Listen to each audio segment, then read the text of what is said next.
like to welcome Niels. We are very, very lucky to have him today. He's speaking to us from Germany, and it's the actual joys of internet. We have the long distance and have a wonderful speakers from overseas. At this stage, I'm going to pass across to Niels. Thank you very much. Okay, thank you. The presentation can already be found on my conferences page. And there is even a booklet on my booklet page that describes in even more detail than I can say here. Let's have a look about this story. My background, I used to design a lot of electronic products, 18 years long. And then when I stopped doing that formally, I started coaching others how to deliver the right stuff at the right time. More effective, more efficient, more predictable. And that's what I do now. Still, from time to time, I'm asked to do some project rescue, which isn't that difficult, but that's another story. I still deliver some designs if people ask for it. And the type of projects and teams I coach, it's mainly human behavior that we're working on and time management. And so whatever that is, electronic products, hardware, firmware, software, space, road, rail, telecom, I've handled all such projects. It's all done by people. So my hobby is delivering the right stuff at the right time, quality on time. I had been teaching this already and coaching this already at some company. And then at one day I got a phone call from James, who was the QA and R&D manager there. And James said, "Niels, we have a QA problem." Oh, I said, a QA problem? Do you mean a testing problem? Yes, we have a testing problem. Testers usually think that they are doing QA. Well, some testers do, but some are just testing. We have a QA problem. So he said, we have a large stockpile of modules to test. Yeah. And the boss always said, for everything we changed, we have to do a full regression test on the product. And a full regression test takes about 15 days. And we have too few testers. One tester already left the company because he wanted more money. He said to the boss, "I can get a double salary at the other place next door." The boss said, "Well, I don't give you more." So that tester left. So only one senior and one junior tester was left, and 15 developers putting stuff on the pile. So James said, "Should we hire more testers?" I said, wait a moment. Let's first see the problem before we jump into solutions. So the senior test, actually, when I came there, I saw something like this. He was sitting there. Yeah, you can imagine. And James said, "Can you help us?" I said, "Yeah, I think I can." And then James said, "How do you know?" Well, relevant question, yes. But, and I'll show you as well, I have a secret weapon. I've done this at so many places that I was not afraid to say, yes, I can. But how do I know? Because the good old plan, do, check, act cycle, or the Deming cycle, although Tom Gilb always corrects me that Deming called it the plan, do, study, act cycle, but I don't mind how you call it as long as we do it. Now, the thing is, for those who haven't heard my story about plan, do, check, act, yeah, the thing is, most thing we do is the pull, do cycle. I can't call it plan, so I call it pull. Yeah, it's the intuitive cycle, how we intuitively, automatically work on the things. Yeah, we have to do something. What's the next thing? We do it. If that's done, what's the next thing? And we start doing it. What's the next thing? We start doing it. Will do, will do, will do. Now, if intuition would be perfect, everything we do would be perfect, right? Not everything we do is perfect. Therefore, intuition sometimes points us in the wrong direction. Now, once we recognize that, how about first plan clearly what to achieve and how to achieve it? And then we do it according to the plan, which means the plan must be doable and we must follow the plan. But let's assume we did that. In the check phase or the study phase, we can say, is the result according to plan and the way we achieved it according to plan? If yes, can and should we do it better? If no, how are we going to do it better? That's the analysis. And in the act phase, we decide what are we going to do differently the next cycle. Because if we don't change anything, the result will be the same. So what are we going to do differently to try to do things better? And that's actually the phase that often is forgotten. Planning we do more or less, usually less. Do we do all day? Check. Well, in our mind we know we should do something and we know what causes it, but we are so busy. So let's go to the check phase and in the act decide what to do differently based on our analysis, what happened. So instead of complaining out a problem, stuck in the check phase, let's do something about it. Sometimes I come, usually if I coach a team, I go there 1 day a week. So every week I go there. And if I keep hearing the same problem every week again, I say, I don't want to hear the problem anymore. Either it's not important, then I don't want to hear about it, or it's important, what are we going to do about it? One of the most important mantras, what are we going to do about it? And usually the people in the team are capable enough to come with some suggestions. The thing is, we have to ask, what are we going to do about it? And then, of course, doing something. So in this case, I was allowed to come. We were sitting in the conference room and this is one way to go to the solution, to objectify and quantify the problem. Let's see how we did that. First, the projector in the conference room was broken. So I said, can you get another projector?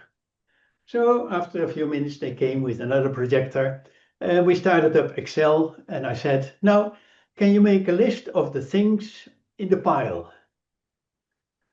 This tester, he put their things. I had to anonymize it. So I call it just package 1, 2, 3. He wrote there the actual things that was in these packages. So I said, can you now estimate how many days you need to do this, to handle these packages properly? So I taught them estimation already before, so they had some idea how to do that. I mean, if I coach a team, then within 3 weeks, they are quite capable in estimating sufficiently accurately. So he knew how to do that. So he put these numbers there, in this case, days. We added them up, 106 days. That's about half a year, right? Okay, then I said, can we cut one package just for the exercise in pieces, in smaller pieces? So he did that because he knew what's in the pile. Yeah, he was just paralyzed by the size of that pile. So he put there elements of package 8, and at number 8.8, he stopped doing that. I said, that's enough for the current exercise, just to see how to do these things. Okay, now 106, half year, customers were already leaving the company for the competition. Yeah, they were waiting way too long and they were going to wait another half year. Yeah, so customers were leaving the company. The life of the company was at stake here. So I said, well, how about we ask the developers to stop developing stop putting stuff on this pile, and we ask them, we ask them to help you to do whatever you need them to do, to make you being the bottleneck, helping you to do things quicker. But you still are responsible that what we deliver simply works if we deliver it. And now, if anybody, the whole company is at your disposal to help you, even if you need the boss to do something for you, I'll make him do it. Can you estimate again how much you still need being the bottleneck? So he put other numbers there, and the total was about 47. 47, that's 9.5 weeks, right? And then just to check, the junior tester was still there, and how much the developers needed or could do just for the sanity check. So these were just numbers. Whether the numbers are right or wrong, doesn't matter. Yeah, they were to the best of his knowledge. In the short time we were there, sitting there, just the numbers he put there, actual numbers in that Excel sheet that day. And numbers don't have to be precise, but as long as the estimates are on average okay, the sum is very precise. That's just mathematics. And even if the numbers are not exact, well, estimates are never exact. Yeah? Estimates are never accurate. They're estimates to the best of the knowledge of the estimator. Yeah? And the numbers give some indication to make better decisions. So we are objectifying. First, they were said, we are too busy. This is a big pile.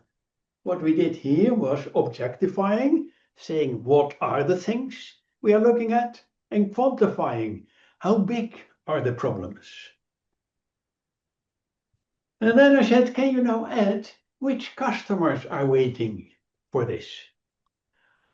Yeah, so he knew, he put these there, he knew his job. Yeah. And then, now, what are we going to work first on? Can we make a customer happy within a few days? So, in order to help him doing that, I put this on the whiteboard, which I call the timeline process. In the timeline, we say we have so many weeks, and in Scrum, they usually have 2-week sprints. I call them delivery cycles, 2 weeks or less in my case. But just as a process, I said here, okay, in 2 weeks, can we delivering to customer A, in another 2 weeks to B and C, and in another 2 weeks to A and D. Hey, why again A? Well, if customer A is waiting for a lot of stuff, we don't have to suddenly give them everything. Yeah, first give them something to get them working, and then help other customers to be happy, and then give the first customer again to keep them happy. So we use this to find the priority order of customers to be served. Some customers are complaining only, but never buying anything. Yeah, so should we first help them? Maybe, very important customer, and they are really pressed in being helped.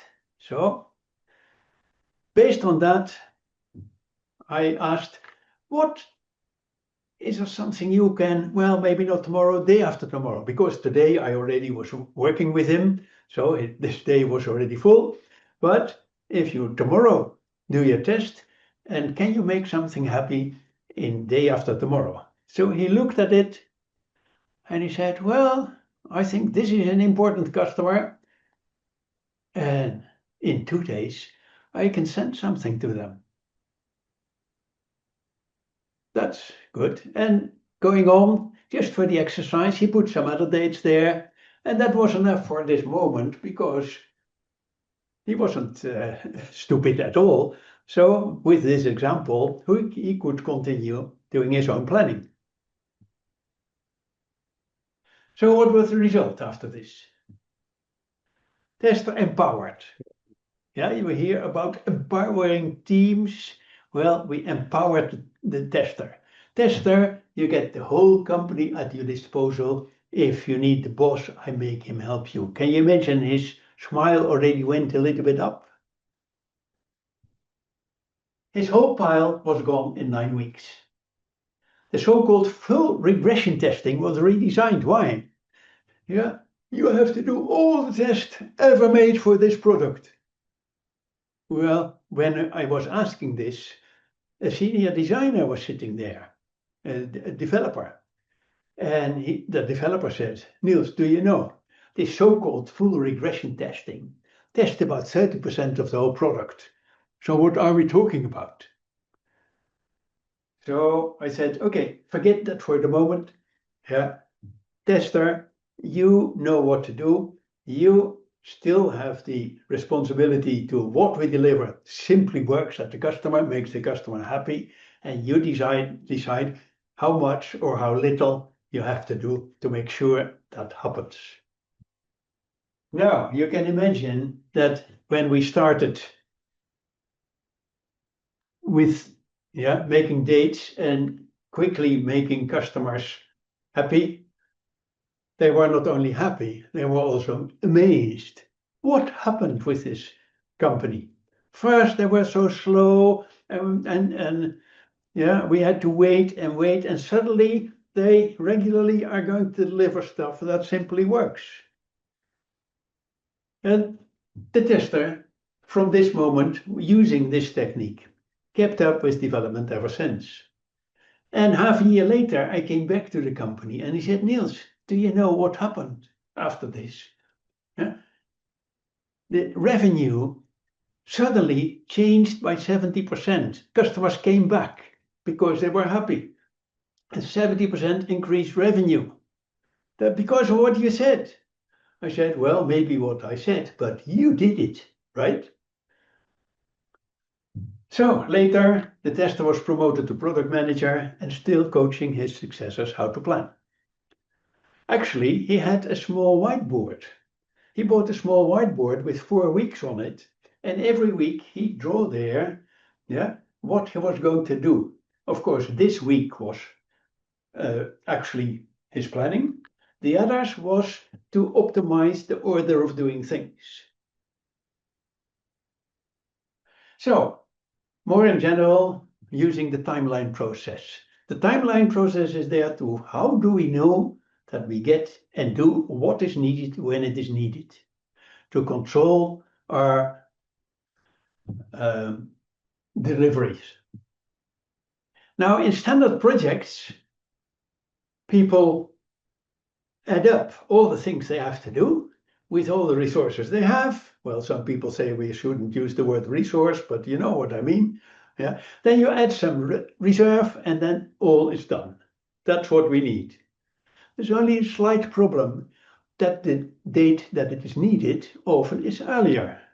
And some deadlines are real. If it isn't there in the shops at Christmas, we don't need it anymore. Now, some people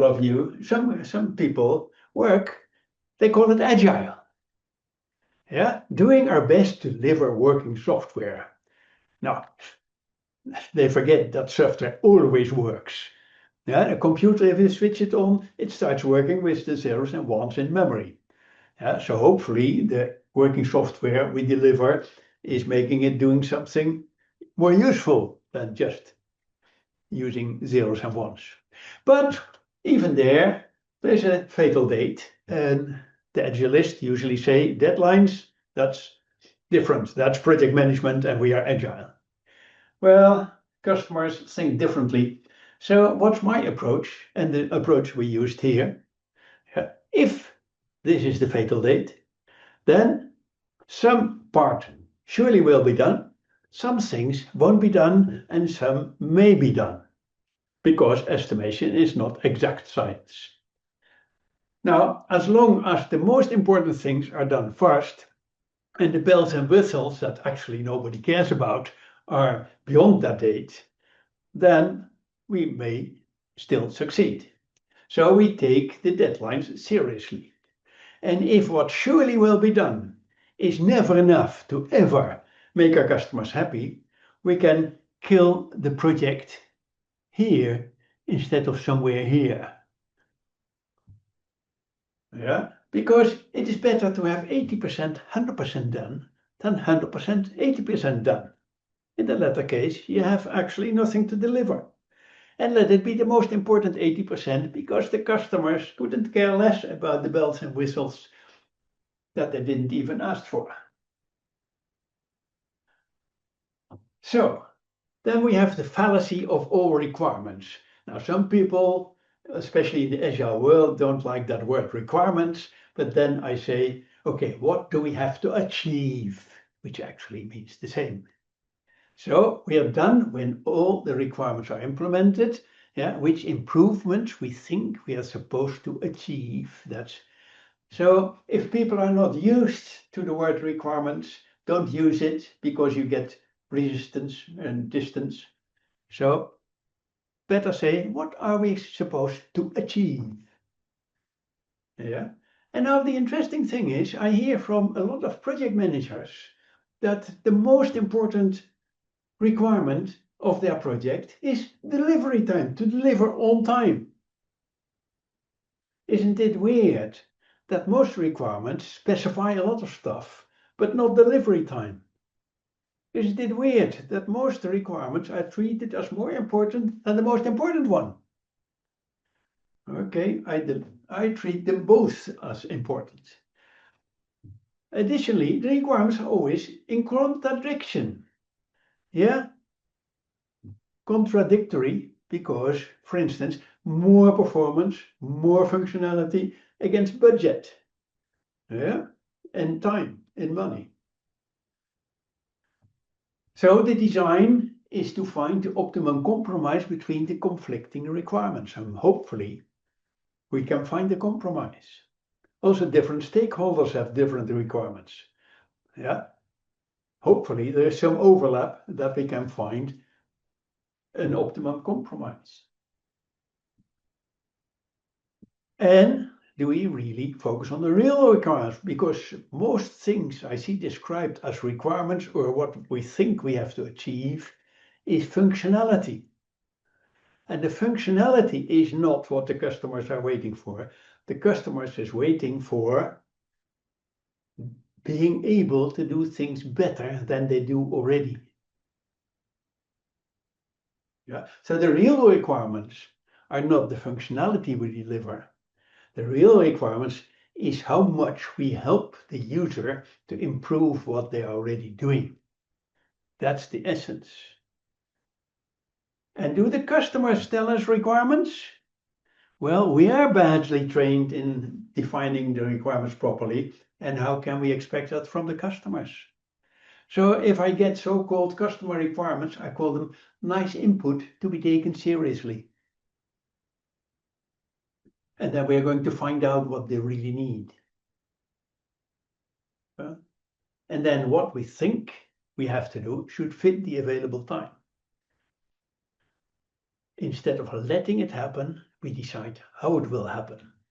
So first, in the timeline process, we see if we do things how we think we should do them, then, and we just start working, we let it happen.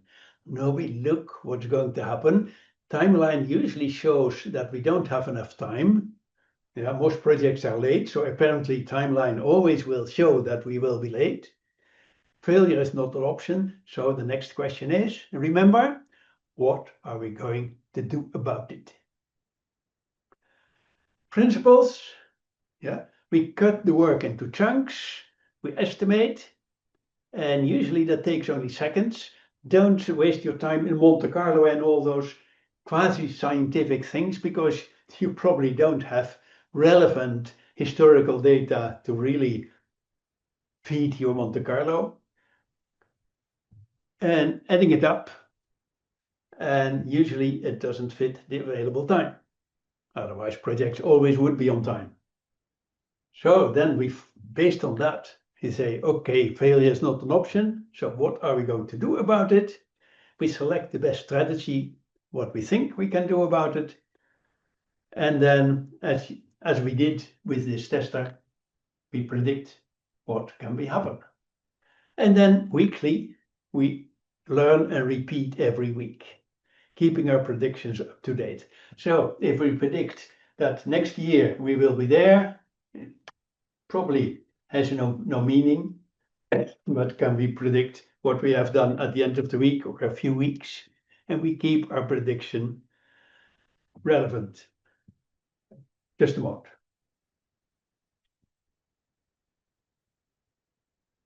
So in timeline, we predict what may be done when. This is an example of one in the same company, a one-person project. One guy was working on certain things. I again anonymized it here by just calling it activity, but the actual text was there in his sheet. And then these were his estimates in days. He didn't do that, but when I started there, he had done already some of the activities, and I asked him, can you put the estimated days? And then he wrote down what he already spent on these. And then we see how much he still had to spend. We see that sometimes the estimate and the actuals were about the same. Well, then we don't have to discuss much about it. But then suddenly we see big differences.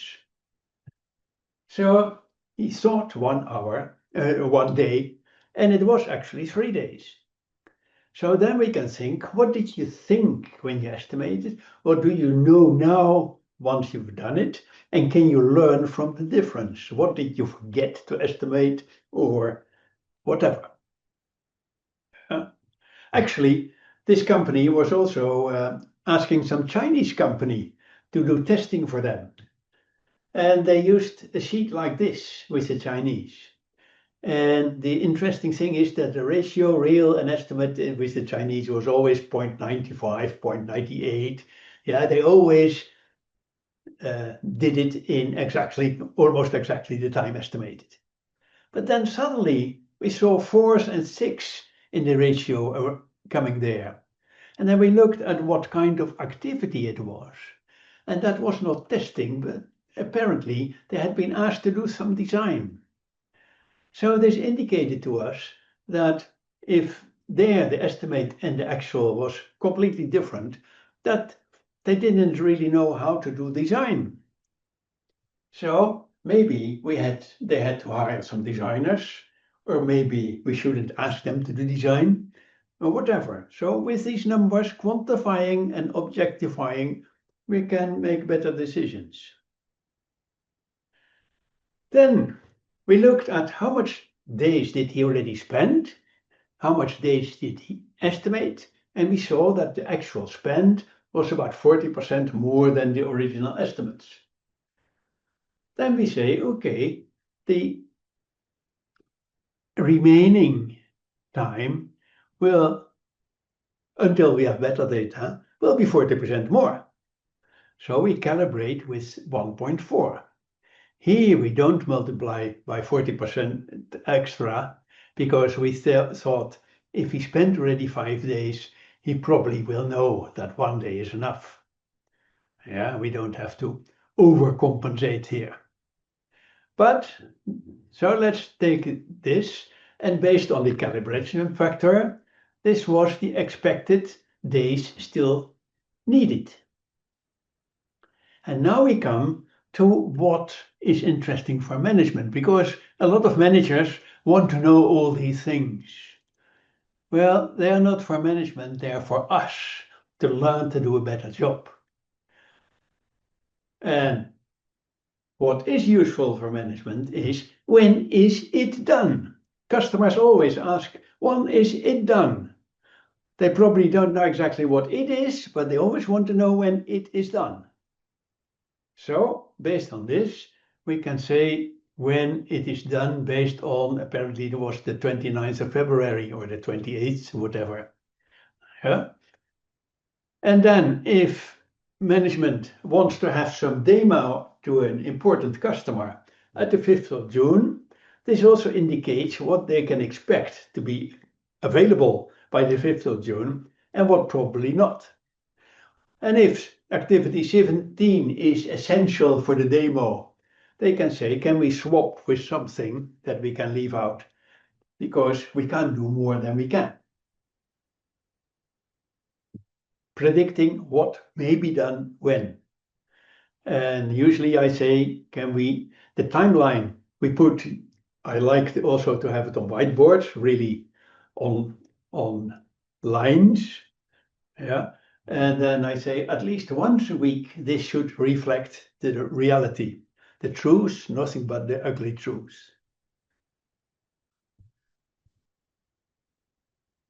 So, does anybody has real deadlines, not fake deadlines, don't talk about that, real deadlines. Yeah. So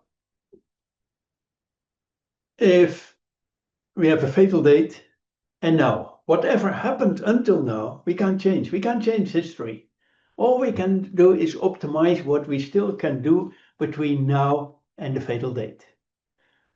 Yeah. Now, if everything we think we have to do easily fits in the available time, we may just start. If it fits exactly, we already know we will be in trouble because usually things take a little bit longer than we think, right?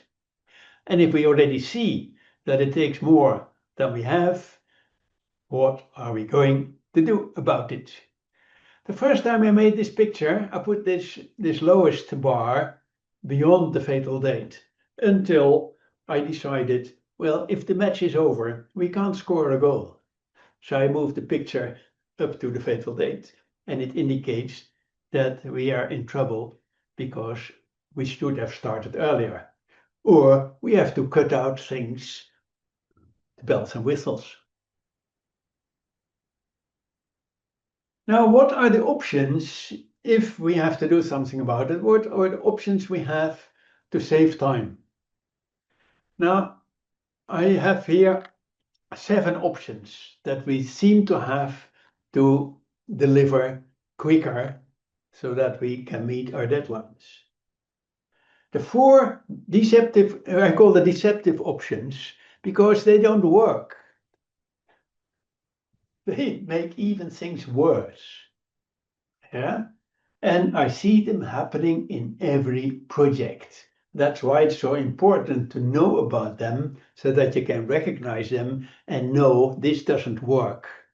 And I'll later give you the ones that do work. So just to know, to recognize them, the first one is hope. Yeah, we think we have a lot to do and we hope we will be on time. Well, if it doesn't fit, it doesn't fit.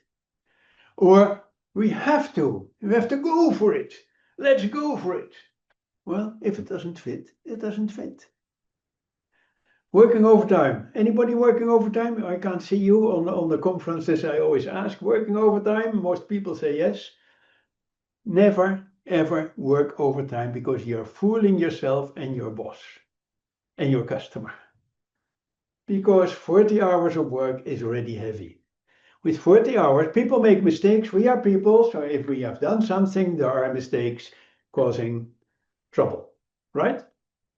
Now, if we work more than 40 hours, we get even more tired than normal. We make even more errors than we normally make. So in the end, you work overtime to rectify the errors you created because you were working overtime, right? Never, ever do it. So that once or twice a year, you have the energy to do it when it is really useful. The 4th deceptive options, moving the deadline. Anybody knows Parkinson's law? People fill the time available. Works expands to fill the time for its completion. Shorter, people fill the time available. So if you don't have a deadline of some work, yeah, a time box, if you don't have it, you will fill the time. Yeah, if you move the deadline, you will fill the time. So the only way to move the deadline is towards you, and of course, not further towards you than is realistic for you doing a good job. The student syndrome is the other side of the same medal. Yeah. If you have an exam, do you start working 3 weeks before the exam or the night before? Be honest. So these don't work. Then we have a dangerous option, but sometimes You have to do it. Adding people to a late project makes it later, and that's Brooks' law. Yeah. So Brooks, assume we have a project of 12 person months. Yeah. Of course, that's a long time, but let's park that for a moment, just for the calculation.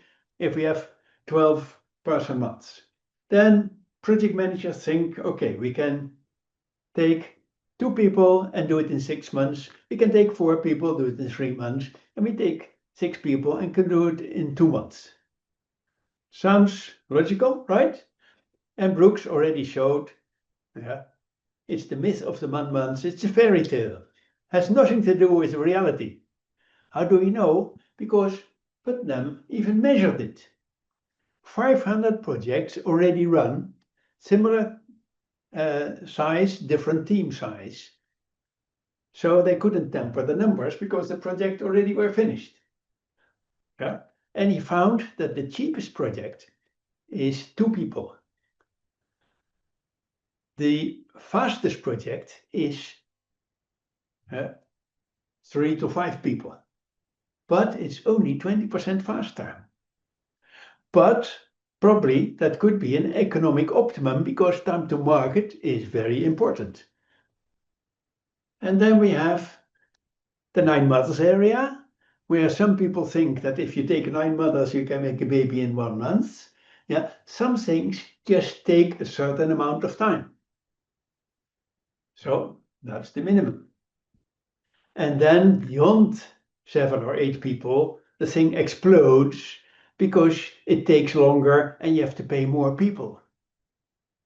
Now, how do you design a new airplane with only a few people?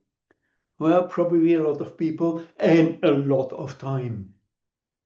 Yeah, and most air companies who made airplanes got problems.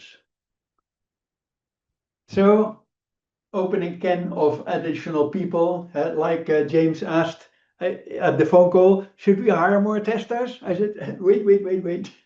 Yeah, and actually, we didn't. Because if we would have hired a tester at that moment, it would have taken more because the new tester had to learn, we had to teach them, etc. So here's the low-hanging fruit, saving time. And it is so easy to save time in the work we do. We don't have enough time, but we can save time without negatively affecting a result. Yeah. And why is that? Half of what people do in their work, plus or minus whatever, is not necessary. If in retrospective you see that it was not necessary, the time is already spent. If in perspective you see that you're going to do something that is not necessary, you can still decide not to spend the time. It is so easy to save time so that the things that are needed, you can be even better and still deliver on time. That's basically the secret of my coaching. And that's in many facets, efficiency on what, why, and whom, for whom we do. Doing the right things, not doing what later proves not to be needed, superfluous. Efficiency in how we do it. The product, the project, continuous improvement, plan to check act, plan to check act, plan to check act. Efficiency in when we do it in the right order, in the right time. That's why we take a few delivery cycles instead of just one, to make sure that we do things in the right order. And time boxing, as I said, remember Parkinson's law. Feature boxing is waiting until it's done. Time boxing is giving you an internal deadline. And it's your deadline. It's not somebody else's deadline. It's your, that give you the right time to do a proper job. The seventh option, it was option number 6. Seventh option is killing the project now instead of after 3 times the budget or worse. It's all about continuous elimination of waste. I've heard that. Some people call that lean. Now, more important than deadlines are starting deadlines. If you focus on the finishing deadline, you will go over it. Yeah. Think about the starting deadline. A starting deadline is the last day you have to start to make the finish deadline. If you start one day later, you already know you will finish a day too late. Yeah. So hopefully all the things you have to do are less than from now till the deadline. Here we already have a problem. Yeah. And hopefully this is enough available because you can't do everything at the same time.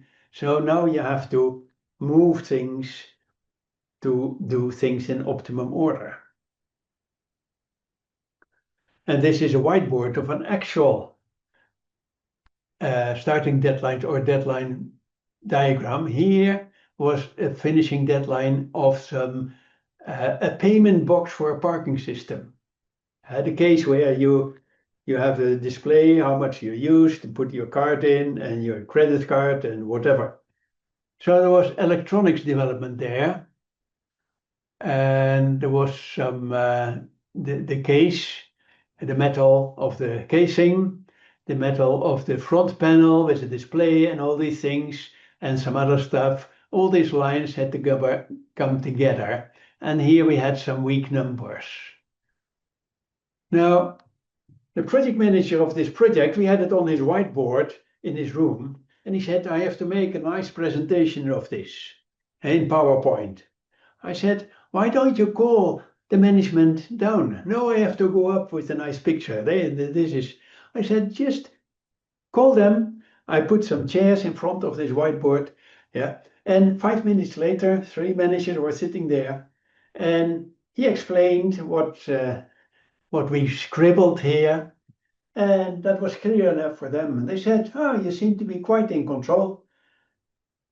Continue the good work. And they left.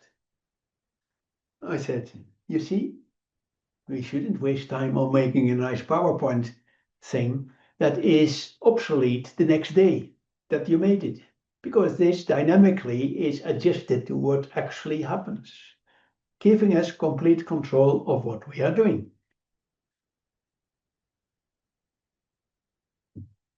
So we have to think about the time.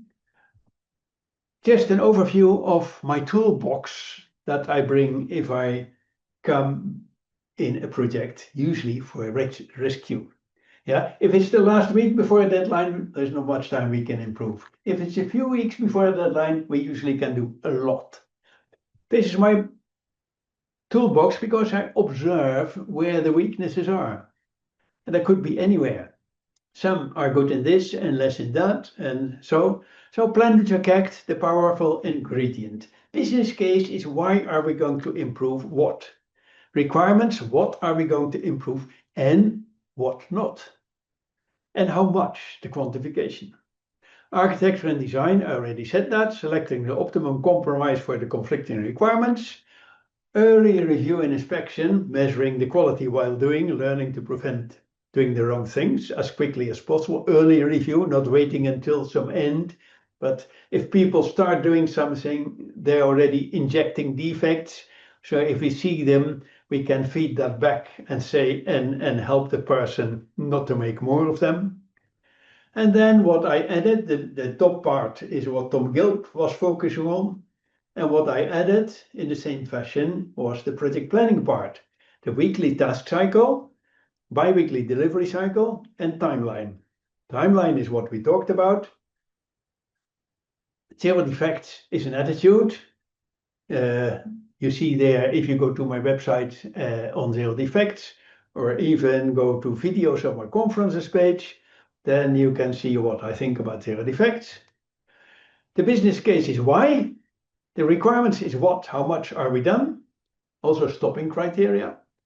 Architecture and design is how are we going to do it? Early review and inspection is to check and learn as early as possible, to waste as little time as possible.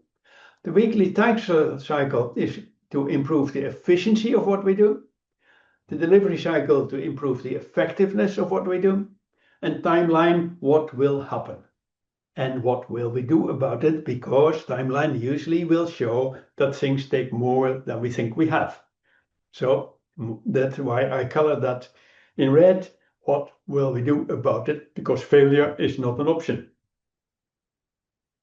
The right result at the right time. Quality on time. That's my toolbox that I can use to see if I come into some team for coaching. Then I observe first, because they're not stupid. They're doing many good things. But if I see some weaknesses, I can focus on any of these out of my toolbox. So we focused on timeline.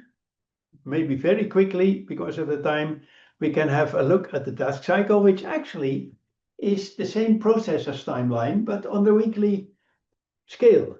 Because if we don't even know how to optimize the work in 1 week, how do we think we can optimize the work in the longer periods of time? So if we start with the weekly task cycle, which immediately exposes what we are doing and what we shouldn't be doing. Yeah? In the task cycle, we ask, what are we doing the right things in the right order to the right level of detail for now? Optimizing, if we do too much at this moment, yeah, and later it proves not to be the right thing, we have wasted too much time. So just enough level of detail for now to optimize the order of doing things, to waste as little time as possible. Optimizing estimation, planning, and tracking. And people learn their estimation of their work within 3 weeks. So many people think we cannot estimate because they never learned how to do that.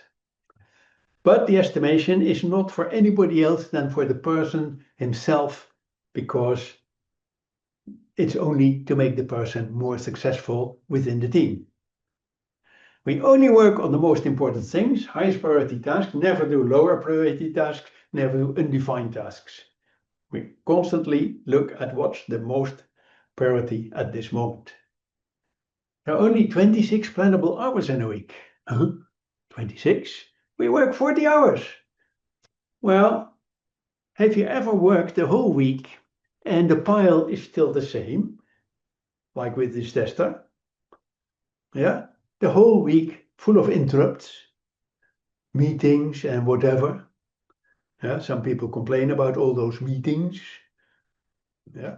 So we say, let's make a time box of 1/3 of the available time for all the interrupts, like going to the toilet, drinking coffee, helping each other, planning, small meetings, whatever is necessary, helping each other. Those things happen anyway.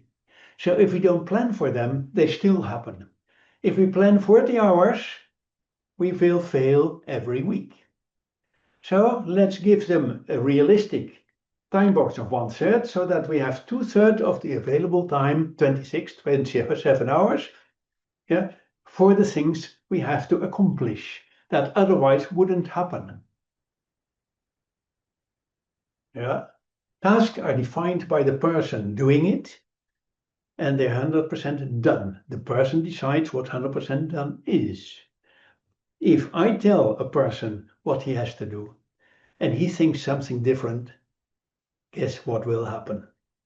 So the people decide their own tasks. Of course, they can ask help with the others, yeah, and they can challenge each other, which should be done, because half of what they're going to do is not necessary. So we need to challenge each other, but yeah, in the end, it's the person who has to be successful in his contribution to the team result. Delivery cycle, are we not doing but delivering the right things? So the delivery cycle is what to accomplish. Optimizing requirements and checking assumptions. Yeah, we need feedback. So what's the optimum feedback? We deliver to eagerly waiting stakeholders. These sentences I made when I worked with some in some project where we really thought, what are the elements of deciding which order to deliver? What we need feedback. So what will generate the proper feedback for this moment? We deliver to eagerly waiting stakeholders, because if they're not eagerly waiting, we don't get the feedback, and we need the feedback because probably some of our assumptions are incorrect. And if they're not waiting, we have to make them waiting for us, eagerly waiting, by delivering juicy bits, as Tom Gilp taught me. Yeah?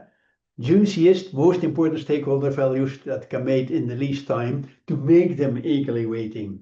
I see in some Scrum demos, I see stakeholders thinking, yeah, and they get the demo. They can't do anything. They just have to watch, and that's boring. So they start asking boring questions. Come on, guys. Yeah. So can we deliver something that make the stakeholders more productive now, or at least let them give feedback? And in my case, delivery cycle is not more than 2 weeks, not fixed 2 weeks as we see in Scrum. No, if the next day we already have something ready to seek feedback, why wait till the end of 2 week cycle? We can ask the feedback now. How do they connect? The tasks feed deliveries. Deliveries, what the accomplished task is the work we do to feed the deliveries, and deliveries are delivered on the timeline. In 1 week, we have certain things we decided to do to feed deliveries. Of course, this is the most important. This can be dangerous because if based on this delivery, we see that we should change something, then maybe you have to redo things. So it's better to feed delivery. And this is even worse because if you do too much work preparation for this, it could have been changed by other deliveries. Then we have the weekly planning, individual preparation, modulation, one-on-one, and synchronization with the group. But because of the time, I want to leave this for you to read. We have the weekly task cycle plan. So how do we come to our weekly task cycle plan? We first think what we're supposed to achieve by the end of the week. Then we say how much time do we have available. If we have 40 hours gross available time, we take 2/3 of that to be plannable time. 2/3 is the net plannable time. What's most important to do to achieve what we are supposed to achieve? Estimate. And as I said, if people do this, these are hours. If people do this, then they within 3 weeks they are sufficiently accurate to become very predictable. My experience is first week they are still optimistic, 40%. They get done at the end of the second week, 80%, and from then they're quite predictable in what they have to do. Which most important things fit the net plannable time? What can and what are we going to do? And even more important, what are we not going to do? Yeah, but this also has to be done. I know, but we wrote already 1 week earlier that we won't have done. Yeah, but this task is more important than that one. Okay, swap. Yeah, etc., etc. And we write it down because if you have a plan in your mind, try to write it down and you will see that you start writing, you start changing, you start moving. So write it down, then you can see it and see the flaws in your thinking, and other people can help you to see the flaws in your thinking. For the time, I think we have to stop this. You can download it. If you have any questions, you always can contact me if you agree or not agree. We quickly went through the weekly task cycle and timeline. Why is it important? It's not just planning the work for the coming week. It exposes issues before becoming problems. Instead of retrospecting, we like pre-specting. Not seeing that we did things wrong, but seeing that we're going to do things wrong so that we don't do them wrong.